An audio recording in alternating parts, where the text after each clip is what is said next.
This is Lois Whaley for Women Today and Yesterday. My guest today is a dear old friend of mine, old in the sense of the fact that we met back in the 1960s, which is quite a long time ago now. Drusilla Riley Evarts. Drew Evarts is retired from Ohio University, and she's had a very long career here at Ohio University, and we'll be talking about that and about her varied interests and mine in the course of the coming hour. Well, I was quite struck when I discovered that Drew's birthday was March 4th. Yes, and still is. Still is. Right on, yeah. So, and you were born in the year 1929. I was born on Inauguration Day, Hoover's inauguration. I believe possibly one of Roosevelt's inaugurations was on March 4th also. Then they moved it back to January so that they could give more new presidents a bad cold standing out in the January weather in Washington. And really get underway, as opposed to November to March was a pretty long time, and they put it originally like that because in the old days it took a long time to get from X to Y place and so on. But through all the ruts and everything and the mud. Yeah, so that was a pretty memorable day.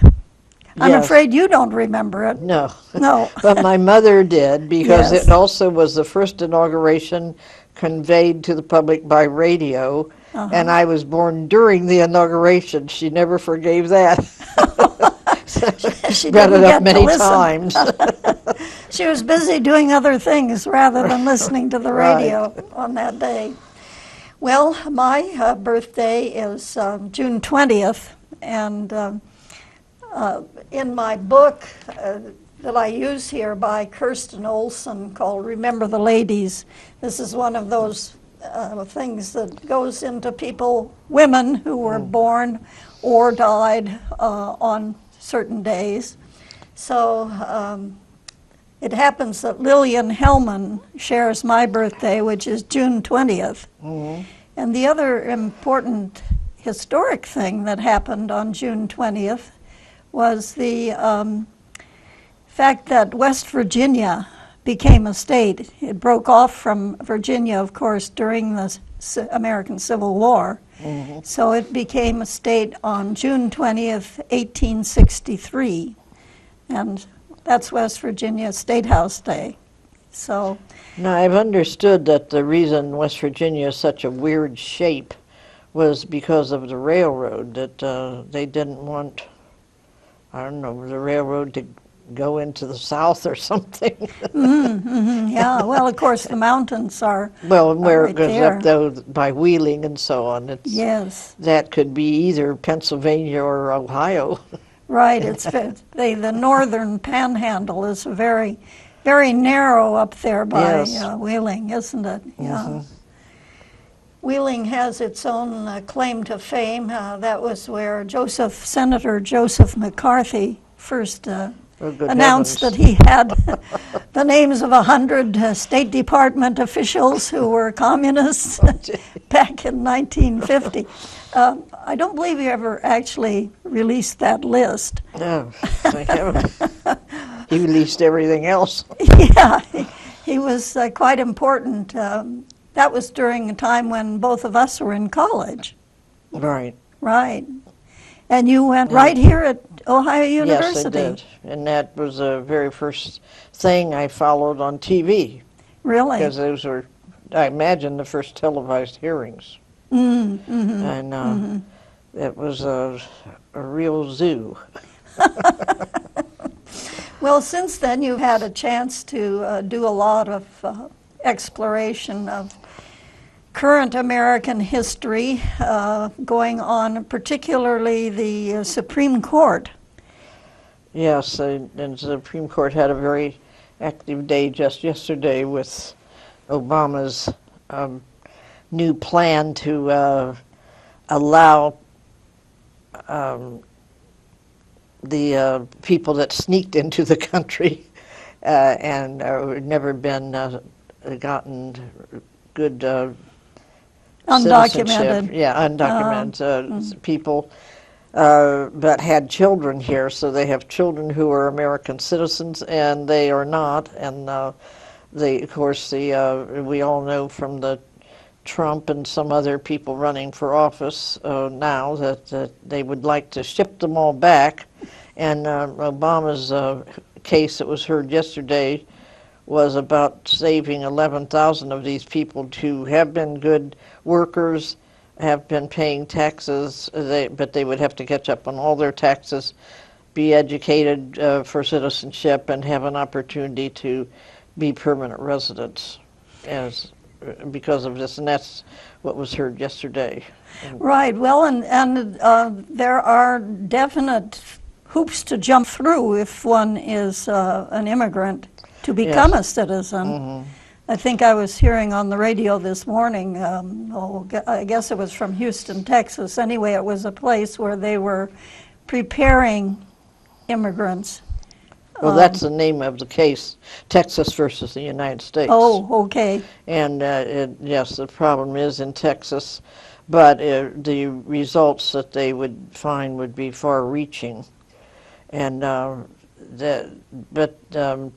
there is a little teeny hole that Chief Justice Roberts could crawl through if he chooses to, and on the basis that Texas does not have standing to bring this case in the first place. And then they would not have to decide it now. It would go into the next court session, and that would be after a new justice was appointed in that ninth position, left what's open with the death of Scalia.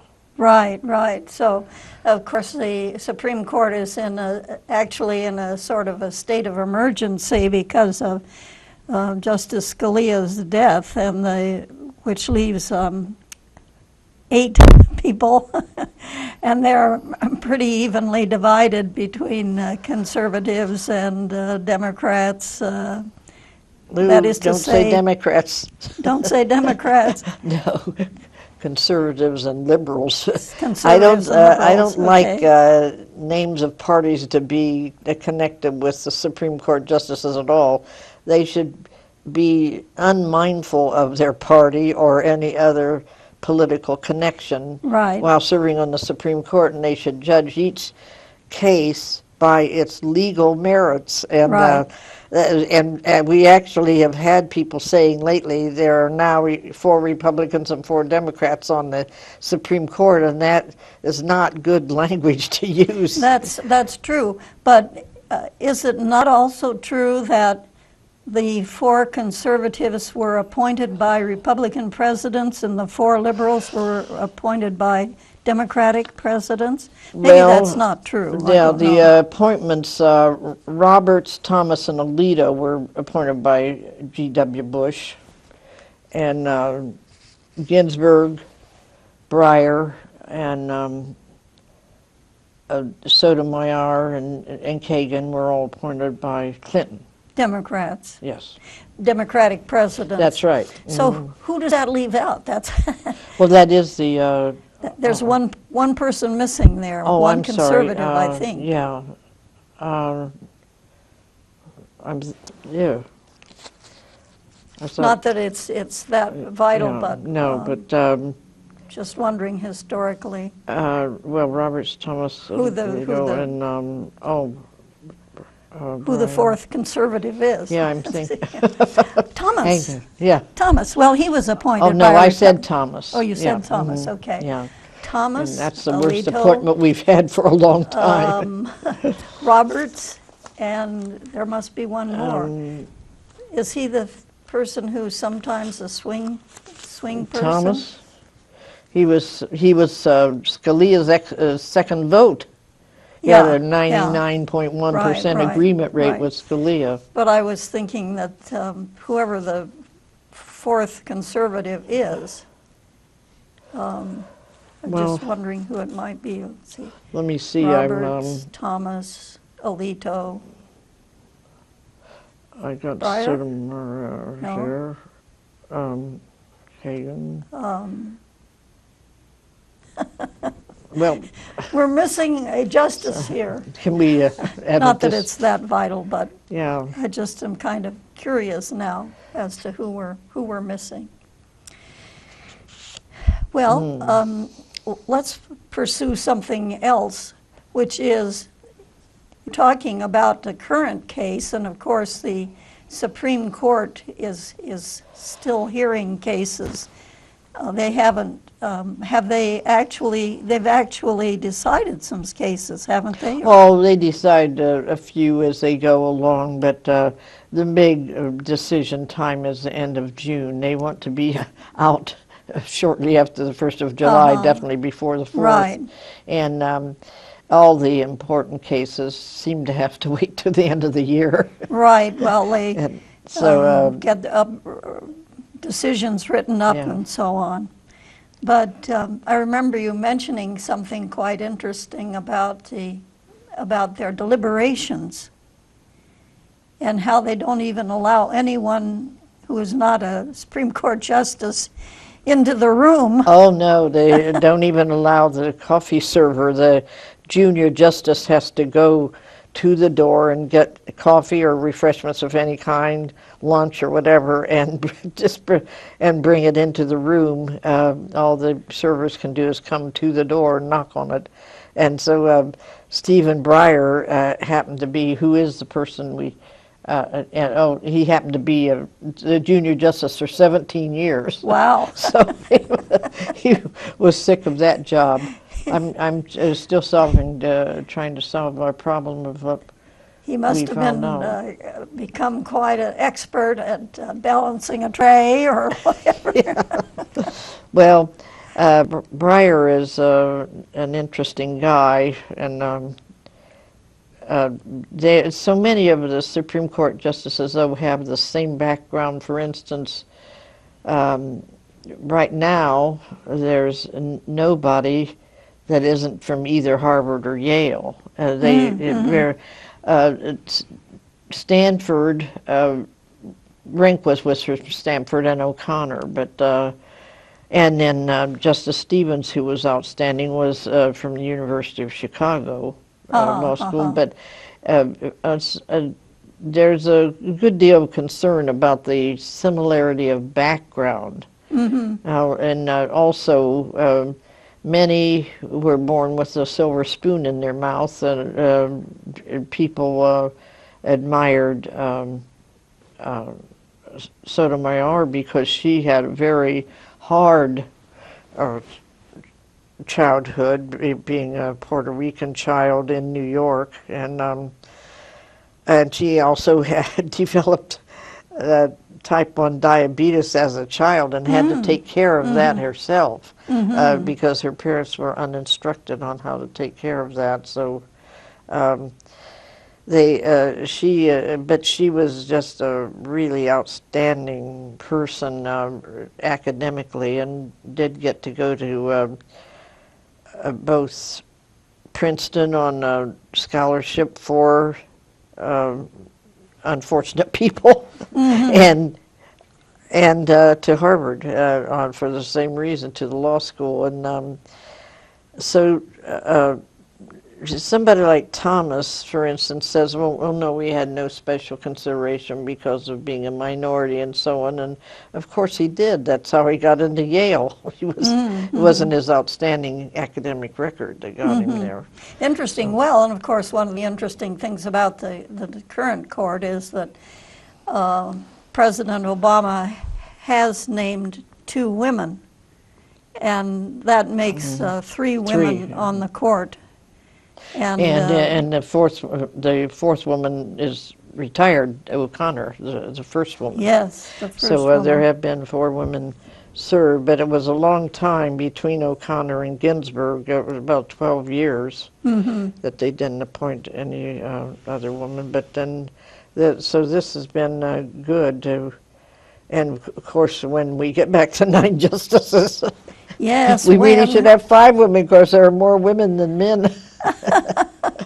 well, a few, maybe a Yeah. million more. Yeah, well, still, it affects the scale. And now, about the education,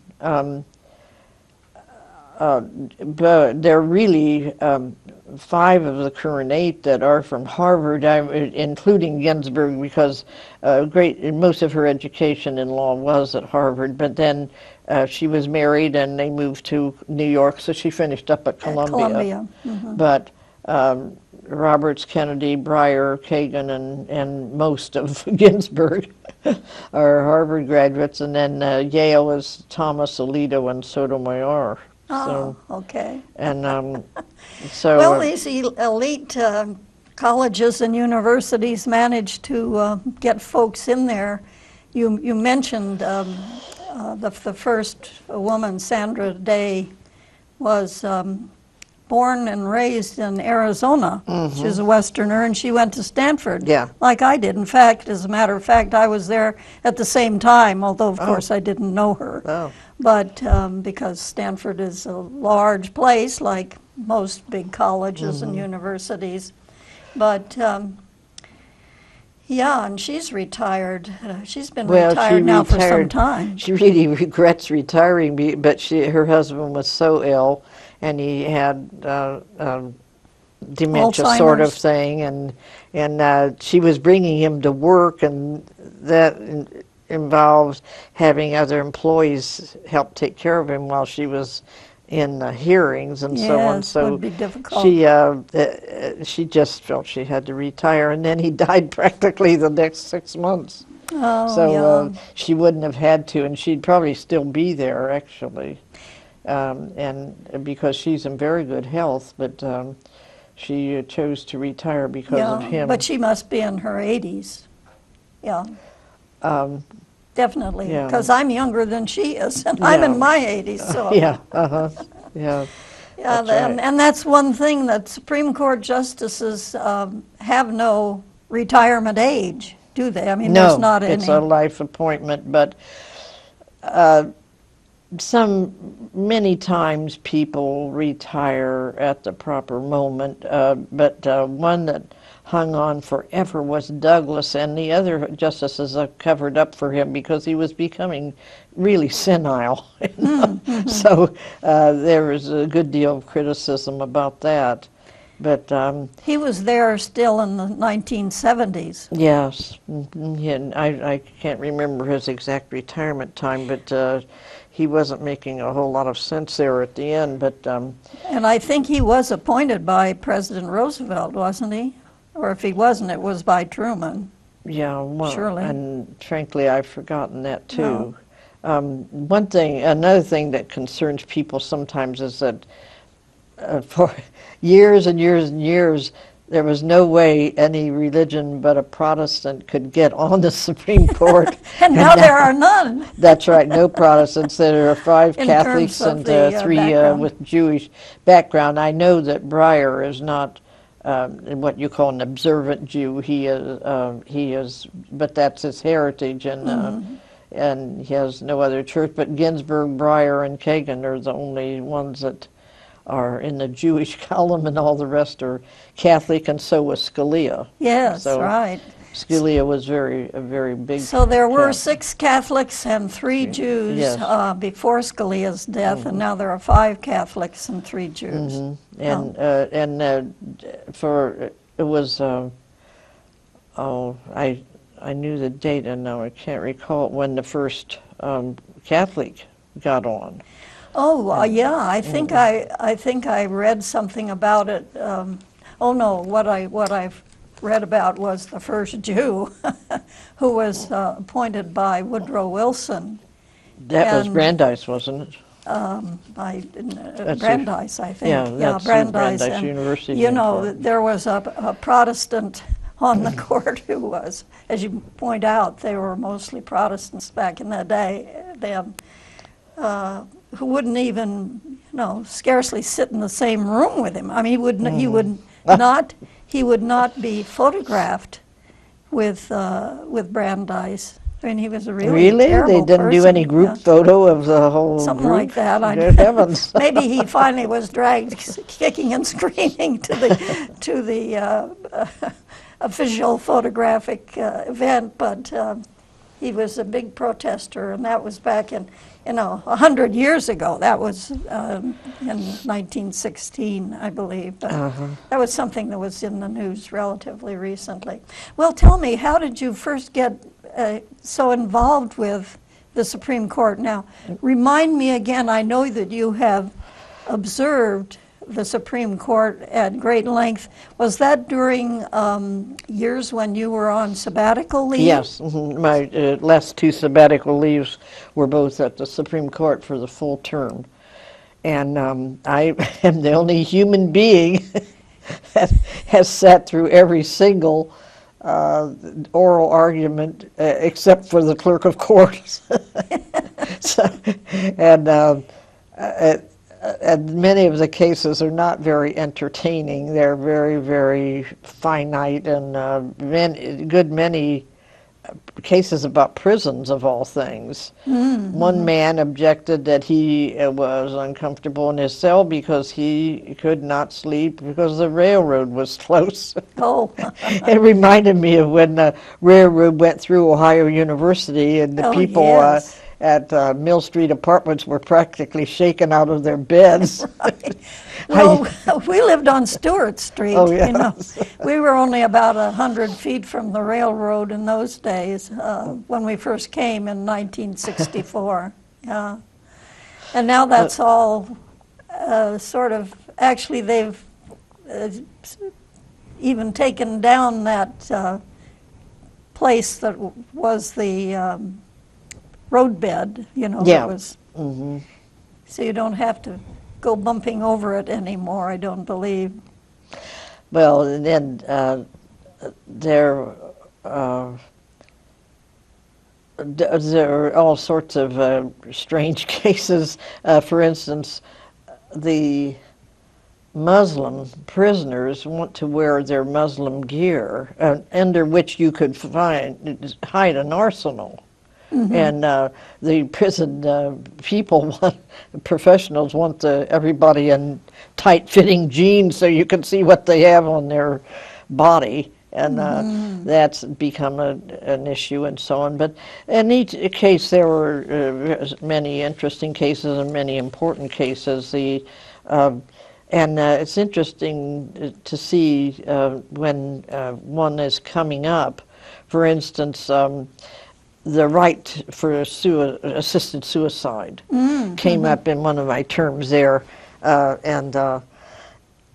so many people came in wheelchairs, and if you want to be sure to get in, you almost have to be there the night before and camp out across the street on the Congress side. So how many chairs are there for the general public? Oh would you my say? goodness! I've never heard the exact number, but I would say it's about maybe 150 or something of that sort, in two bunches.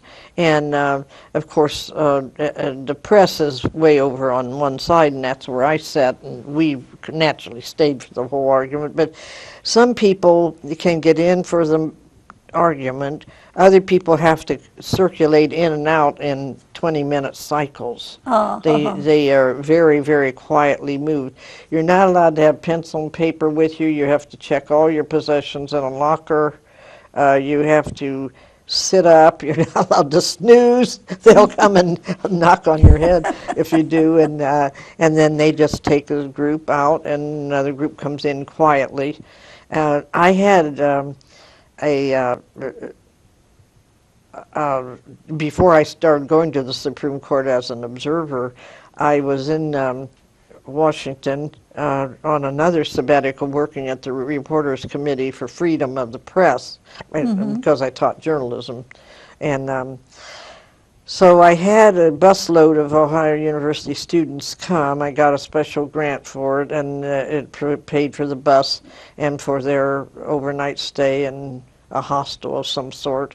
I mean, overnight they were there for about half a week. And So I arranged for them to hear a Supreme Court case, and of all things, it was Flint versus Ohio about his, whether an obscene magazine could be published in Ohio and so on. So Oh, it yes. was kind of just a great big coincidence, because many times when if a person happens to be in Washington, he or she should definitely try to get up to the Supreme Court and hear a case that's extremely impressive. At exactly at 10 o'clock. They hear cases just on Monday and Wednesday, and 2 in the morning, 2 in the afternoon ordinarily. Now, we've had some really important cases lately that were given a half a day, but that's extremely, extremely unusual. Half an hour is all the time that's permitted? For each attorney, an hour for the case. An hour for the case. Each attorney has half an hour. And so when they, but at 10 o'clock, all of the justices are assembled behind this black curtain, and the bailiff says, hear ye, sort of thing, and the whole court is in session. Everyone's supposed to stand up in the audience. Oh, yeah, and all parties having business come forward and so on. And all the legal people, they get special tickets, because nearly every lawyer wants to visit the Supreme Court at least once. And some are practicing before the court. So anyway, then the curtains don't seem to open, but these 9 heads come floating out, because they all have black robes on. And all you can see is their heads.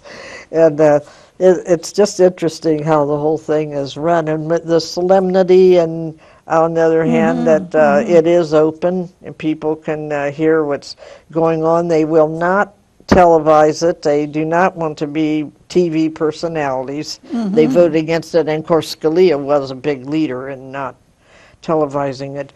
One change they did make, between my first and second times there, which was 7 years apart, sabbatical happens every 7 years,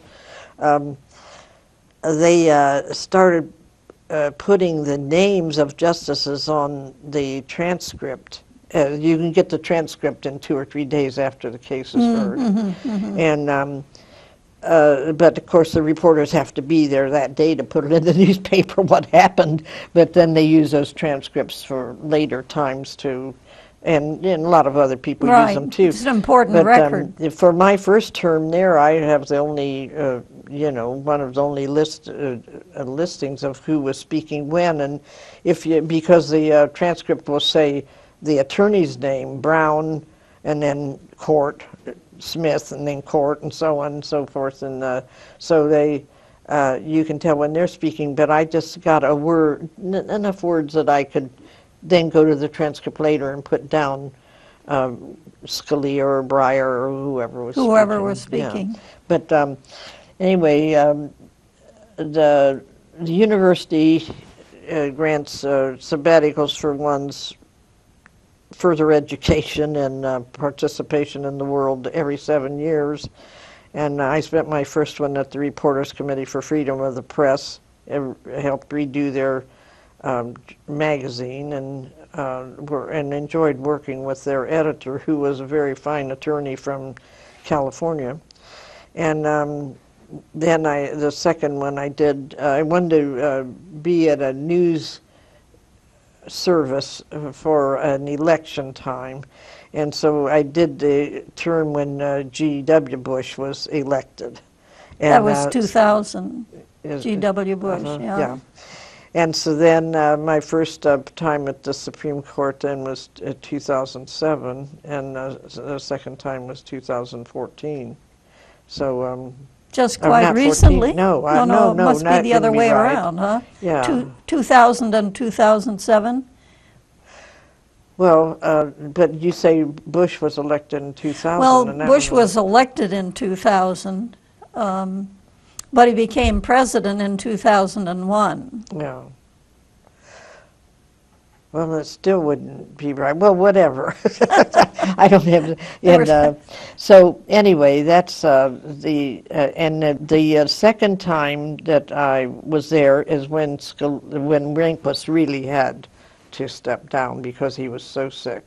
Oh, And then he died as soon as he stepped down. He was, long term. The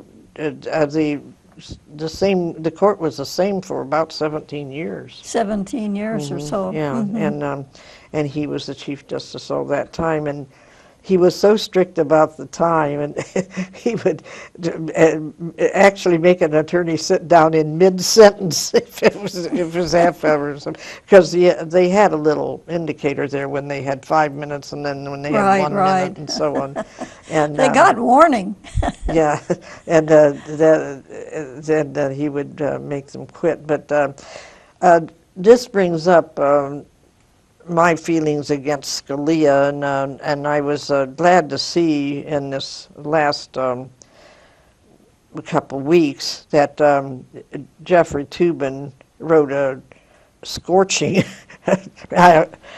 column in the New Yorker about Jeffrey Toobin, yeah, because he was the Supreme Court expert for CNN. And I always listened to him because he and I sat together at the court with the court artists. And so we were right behind the major press and in the artist section.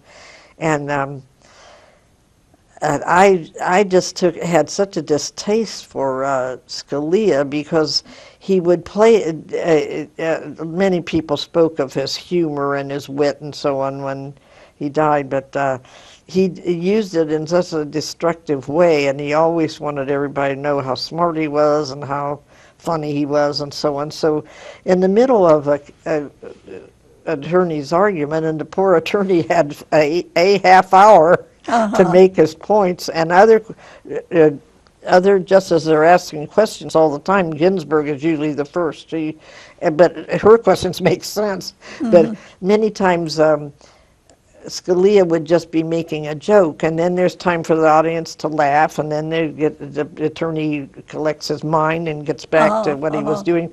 But it took time for the poor guy, and he had just 30 minutes to make his whole case. Right. And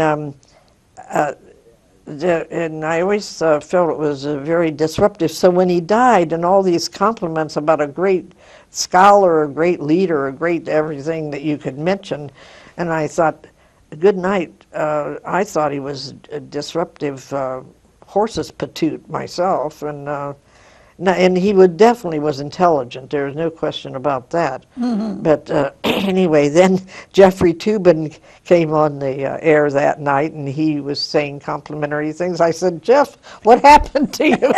You know.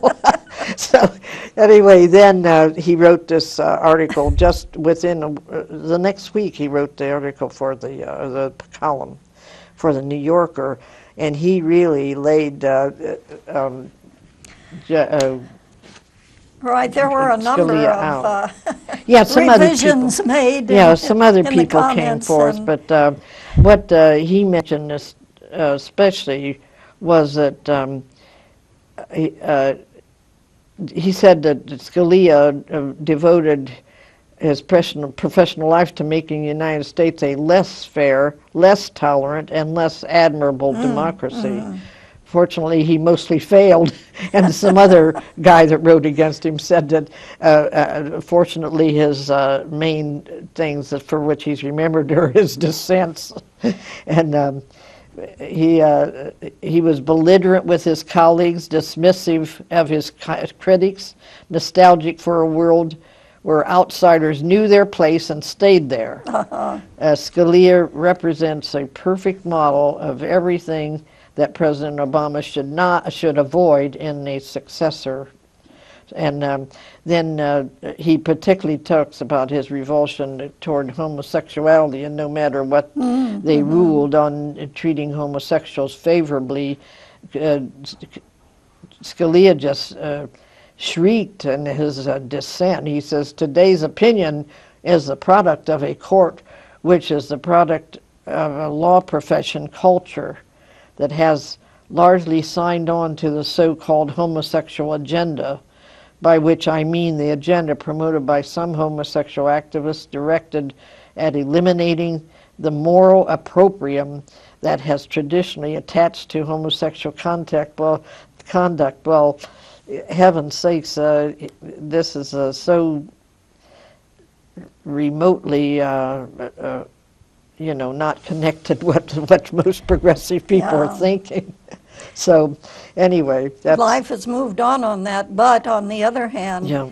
I think that one of the things that is not mentioned in these arguments that are being put forth about religious freedom is that people who are very strongly inspired by the Bible, believe very strongly in the Bible, can certainly point to a Genesis and can point to Sodom and Gomorrah as very definitely greatly condemned by traditional Judaism. Well, I just discovered here what the appointment by that we left out is the Kennedy, but he's considered more of a swing person between the two sides. He is the most swinging. The most swinging, Kennedy. Yeah, sometimes he's on the conservative side and sometimes on the liberal side. So anyway, that's who we're missing. Who named Kennedy to the court? Bush too. Bush. And so anyway, the another thing that we mentioned already is about the difference in religion. And when that first came up, when people were worried about, well, good night, no Protestants at all, and all these Catholics and Jewish people, and but I was a big defender. I said, well, really, they're supposed to be looking at the law, not referring to their own religion at all, and so on. And I don't think their religion affects most of their decisions. It seems to me, anyway. That's why. But now, of course, Hobby Lobby case. That's one that some people argue about, that because this company. It's owned by very conservative Christians, I believe. That's right. And they don't feel that they need to give homosexuals especially...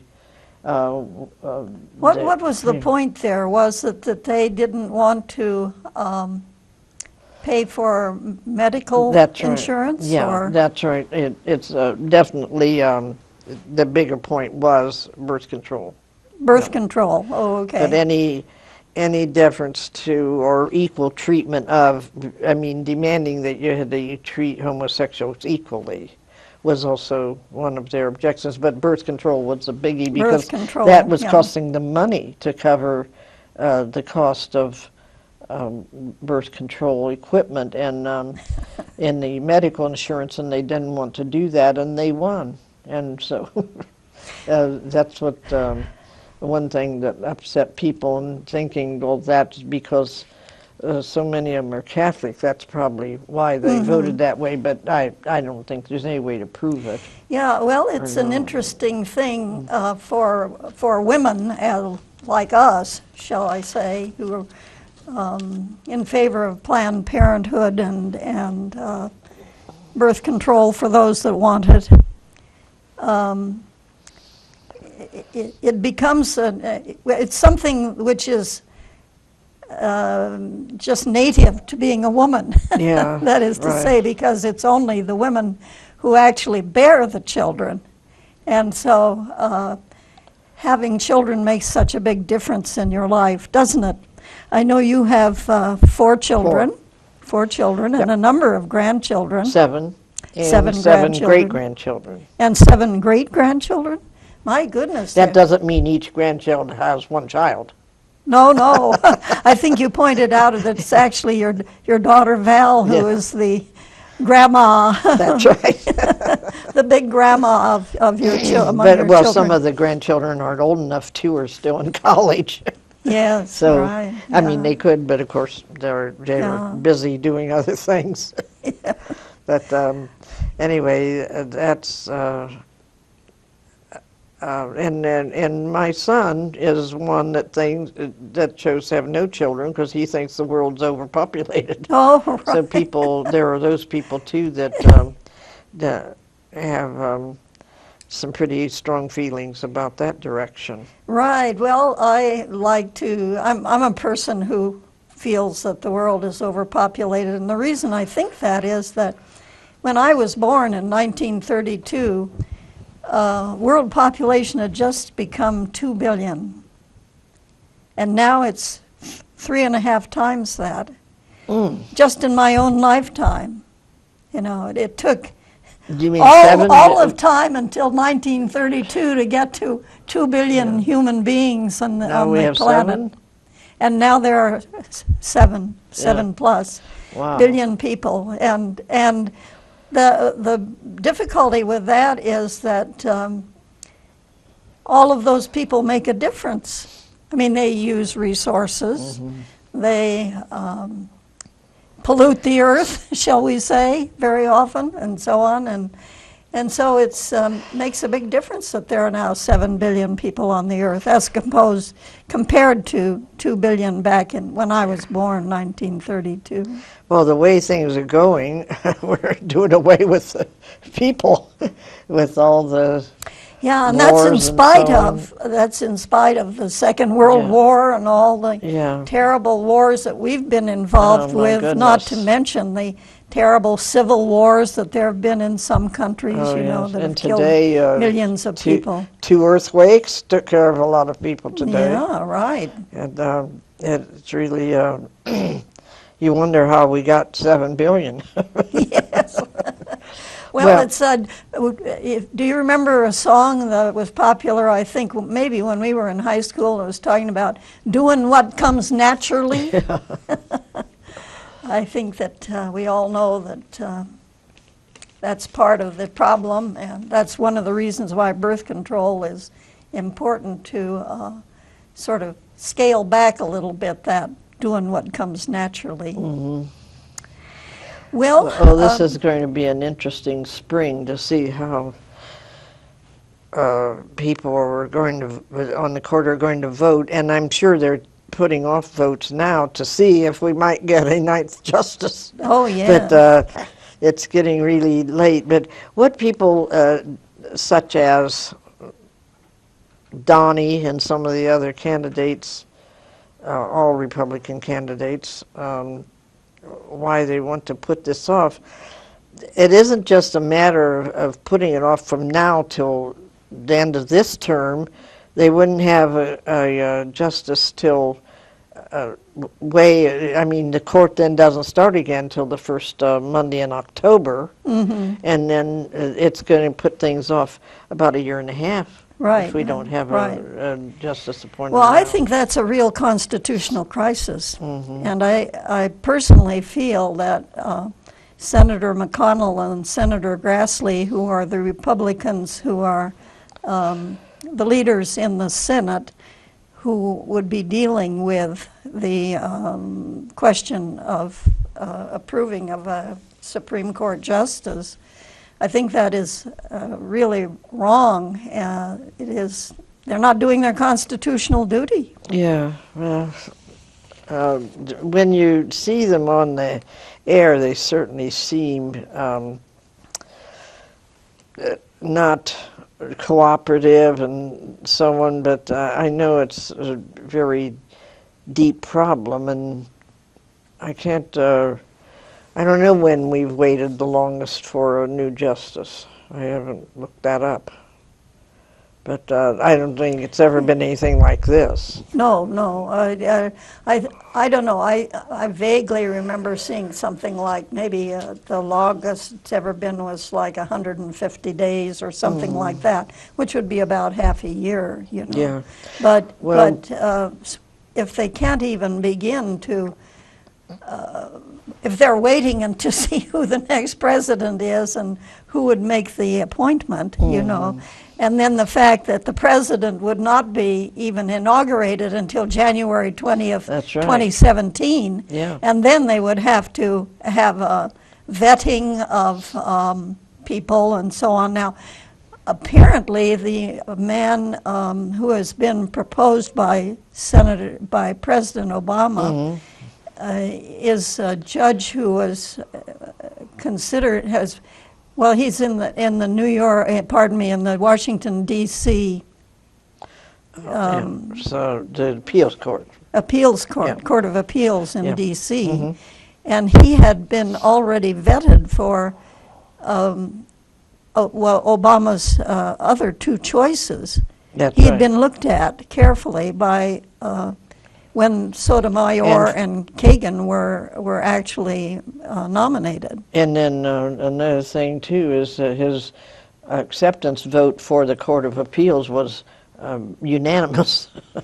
Then that must have been some time ago, wasn't it? Uh-huh. When he got on the Court In of the Appeals. 90s sometime, perhaps. I forget what the exact year was, but anyway, the Congress at that time, or the Senate at that time, just was very enthusiastic about him. And since that is a common route to the Supreme Court, you would think that they would feel about the same. Right. But one thing he has against him is his age. They really don't ordinarily appoint somebody in his 60s because he might have a very short time on the court. But on the other hand, I'm sure that Obama chose him at his age for that reason, so he would be safe. Right. It would not be like. For instance, Clarence Thomas was appointed, he must have been in his 40s then, wasn't he? And he's been on for 20 years now. That's right, and we really have 7 justices. And he does not seem to, he's never taken a very forward role. Oh, no, he's only spoken 3 or 4 times at all. In 20 years. Yeah. It's amazing, isn't it? Well, he says it's because he's there to listen. He's not there to talk, but he comes in with no materials. Ginsburg comes in with a stack of stuff this high that she has, and the different ones have different habits, so we can't criticize him for his habits, but you get the idea, since it always votes with Scalia, and then he doesn't ask any questions, that maybe you...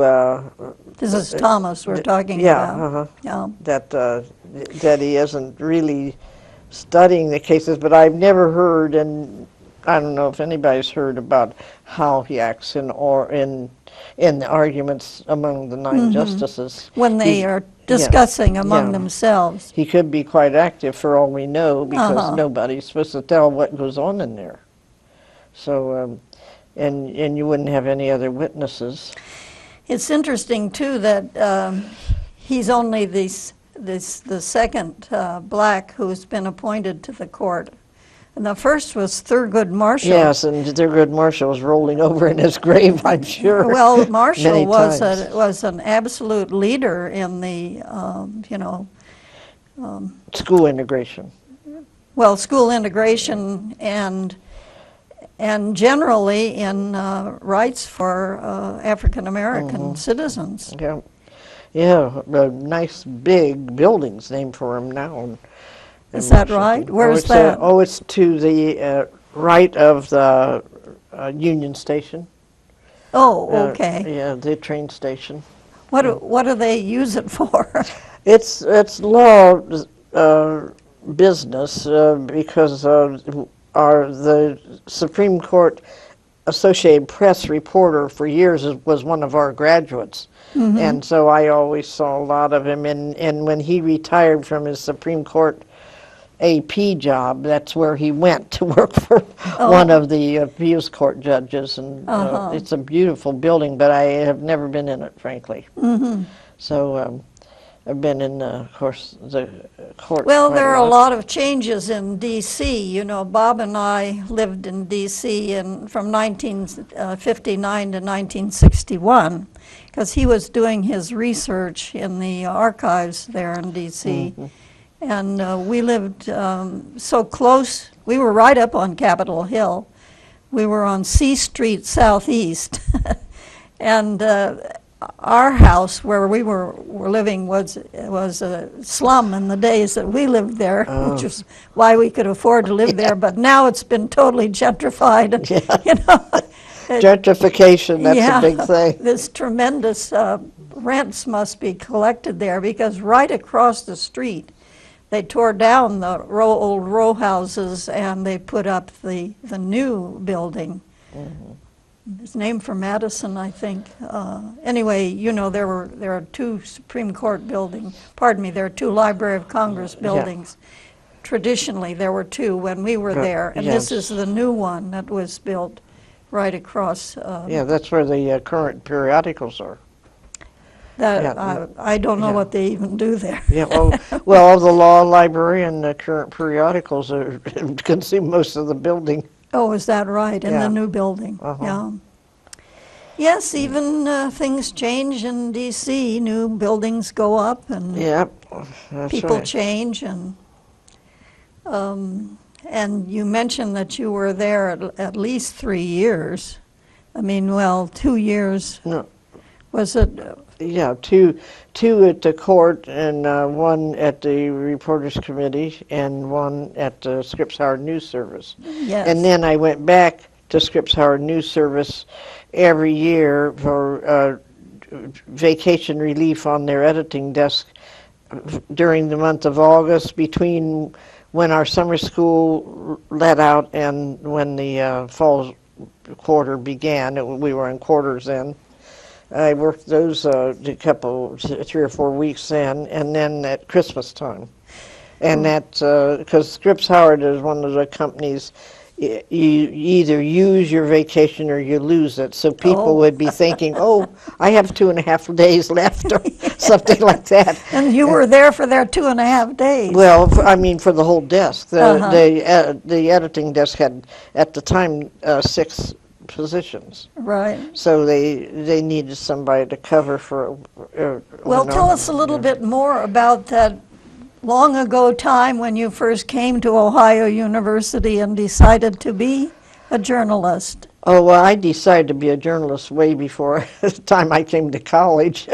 I had a little teeny paper when I was in the second grade, 7 years old, and peddled it around the farms where I lived.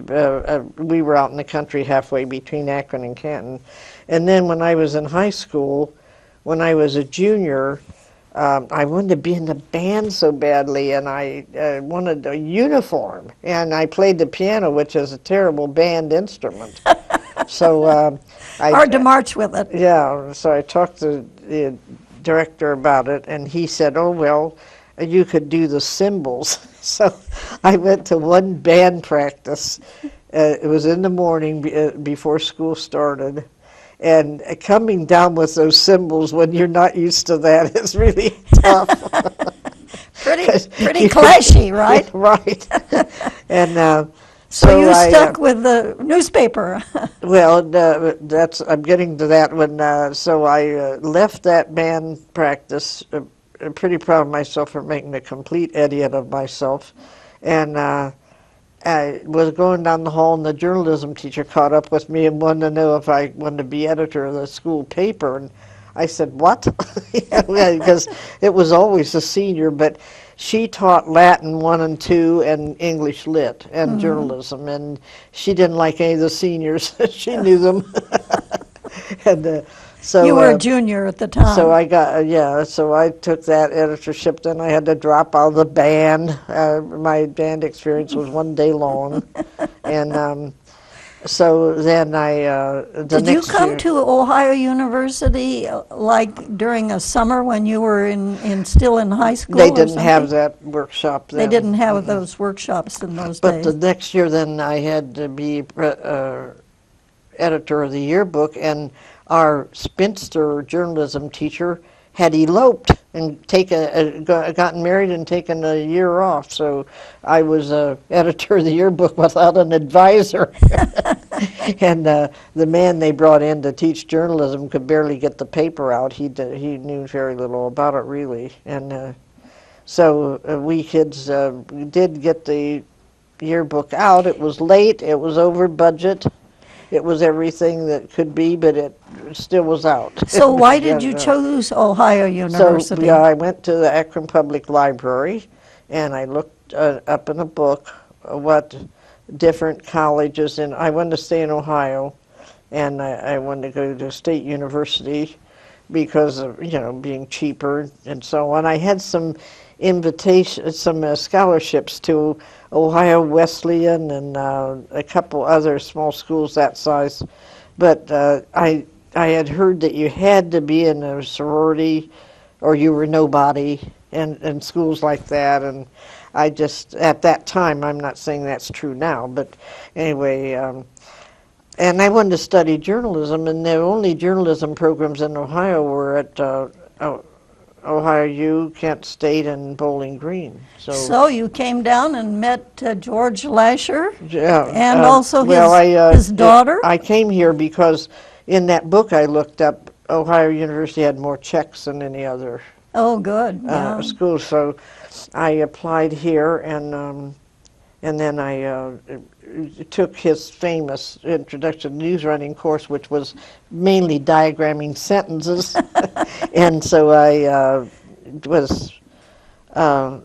then he asked me to be his grader. I worked at the Chubb Library when it was a library, before Alden was built.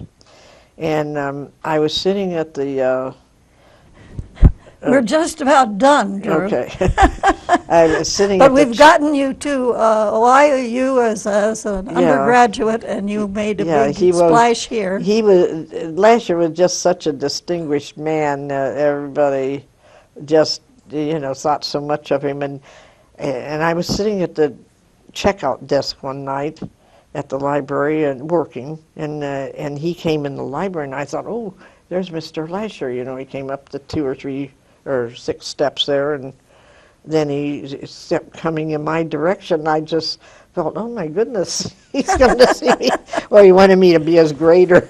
Oh, great. So I was his grader for the rest of the time I was in college. And you've never looked back. You've been with OU, basically. Well, there was a time when you were away, we lived, we were here, and then our first jobs were in Warren, Ohio, and then we went to Middletown to work, and then we got, my husband you got even the were scholarship in Japan for a while. Pardon? You were in Japan for a while. Oh, yeah. After we were at Northwestern, then we were at Harvard first, and then at Northwestern. Harvard, Northwestern, and back to Ohio U, and you've never looked back. Yeah, right. We didn't come back till, we graduated in 51, didn't come back till 63, so we were gone for 12 years. 12 years away. And had 2 of the kids in that time, and so on. Right. Well, I've enjoyed very much talking with you today about the Supreme Court. As you see, Dr. Drusilla Riley Evarts is a big expert on the U.S. Supreme Court, and she's given us a certain amount of perspective here. And this is Lois Whaley for Women Today and Yesterday.